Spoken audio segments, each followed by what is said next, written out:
The horrific killing of Charlie Kirk igniting right-wing calls for a crackdown on the left. And this afternoon, Vice President J.D. Vance, the presumptive future leader of the Republican Party, took the mic.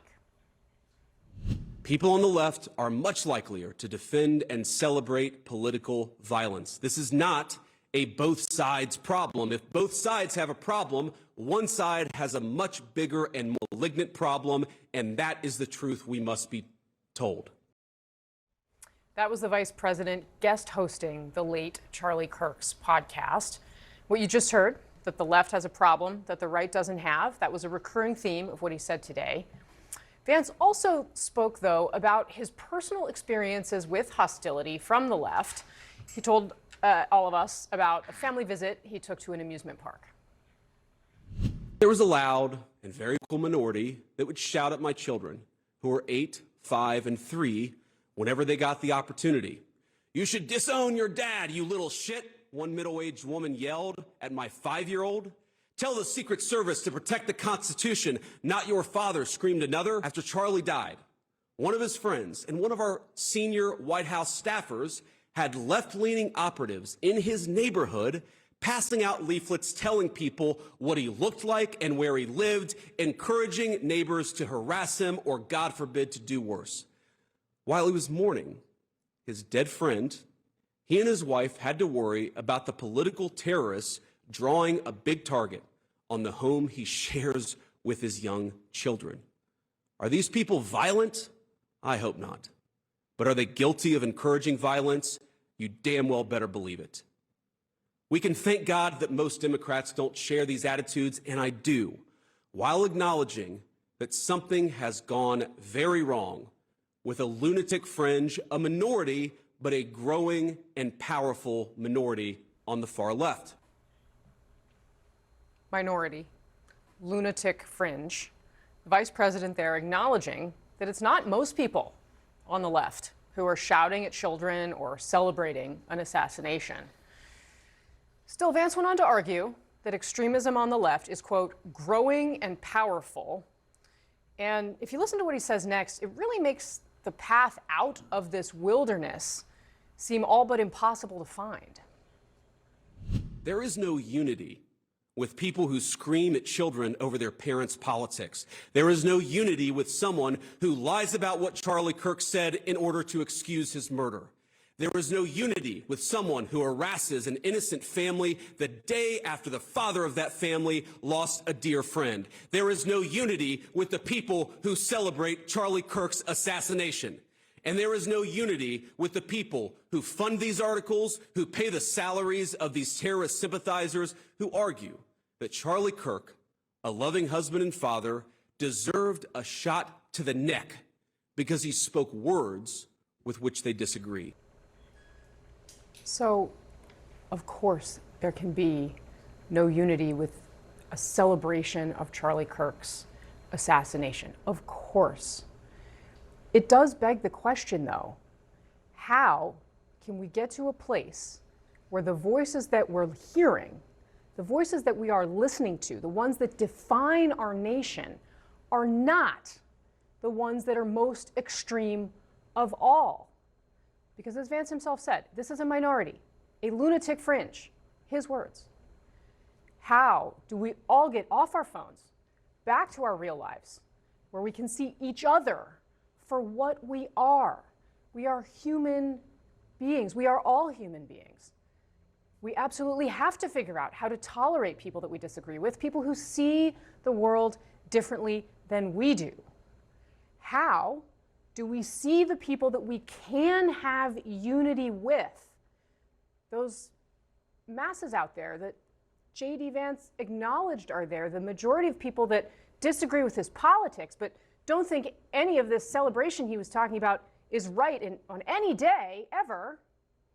Instead, we're letting the worst among us define us all. How do we stop doing that? Our panel is here.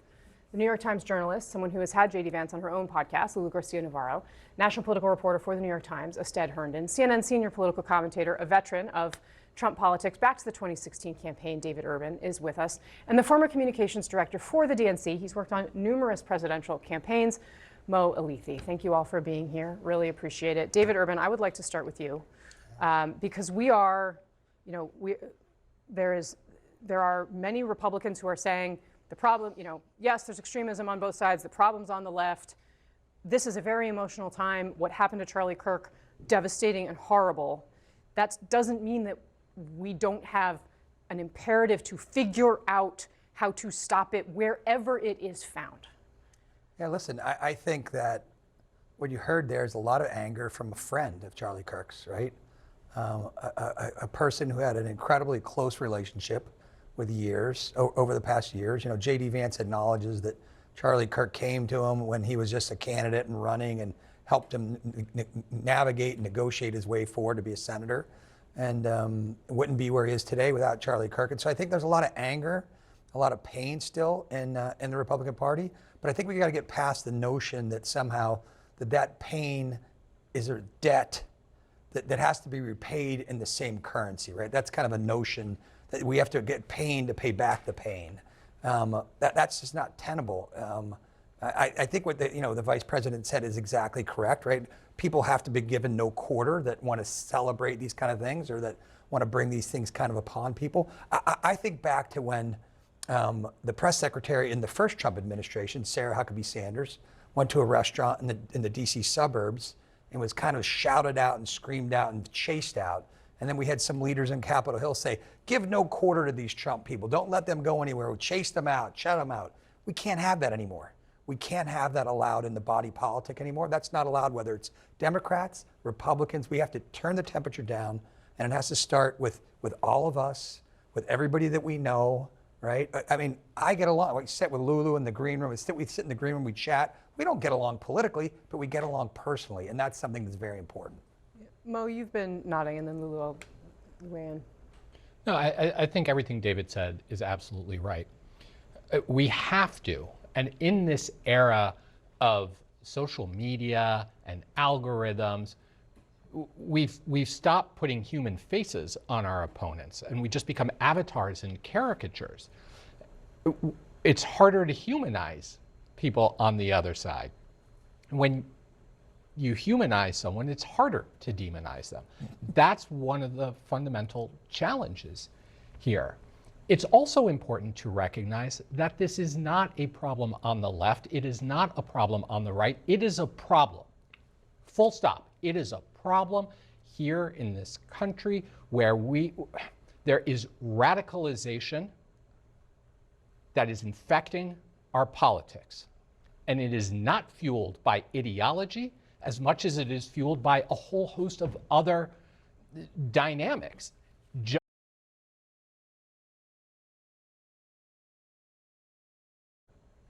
We cannot absolve it.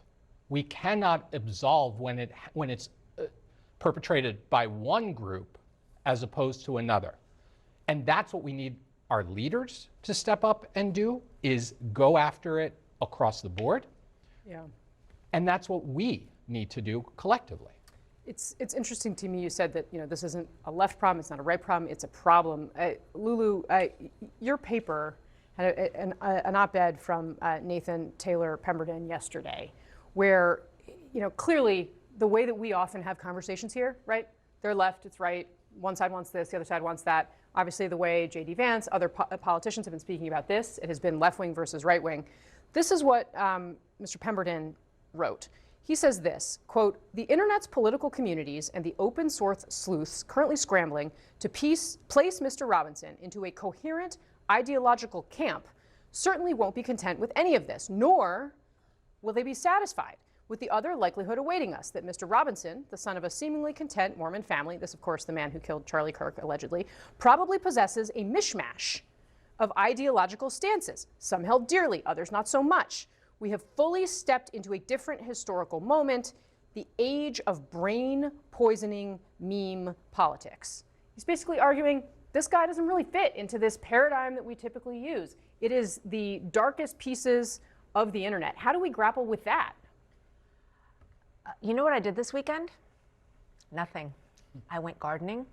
I went walking. And you know what I didn't do this weekend? I did not go on social media because I have found the incentive structure there to be bringing out our absolute worst selves. Because what it does is say, you who jump first, you who have the hottest take, whether it is wrong or right, you who try and bring out our anger and are the incentive to just be out there saying the most inflammatory thing, whether you know it's true or not, you who point fingers at the other side, you're going to be rewarded with followers, with money, with people who are going to celebrate you. And this is part of, not the full story here, but part of the problem.